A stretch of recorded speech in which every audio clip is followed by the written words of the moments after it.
Hey mga loves, dili ti ay ga prepared na means para sa lutuon nga maha blanca sa panihapon sa 3rd anniversary ni Manong.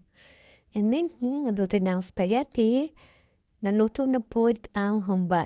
Kay pagkatimpla ang humba kay sakto ra kay ang katamis o ang lasa niya. And then, wala lang, chika-chika lang sila while nang hugas sa plato of nagluto. Okay na po din niya tiya na ang maha guys, pero dili siya masunog sa ilalom kinahanglan di na siya okay yung lamig yung masak pura kay patat kuan timpla. And then giluto na niya ti den ang kuan chapsoy. Siya ginitigluto guys. Lamig siya mapimpla and then di ay niya po nang gi-order nga fried chicken ni Auntie Nita sa AMS. Kaya di padala pa extra pa yun o chicken skin. And then mo na ni tanan guys ang naluto except sa chicken and cordon bleu o kanang fish fillet. Wala na dira giluto kay i-order na siya.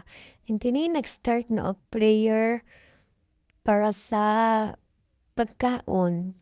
And voila, muna na siya. Ang gagaway sa busog guys. Busog kay na siya as in yan after ana. Nahuli na ni. So, marag pa enjoy!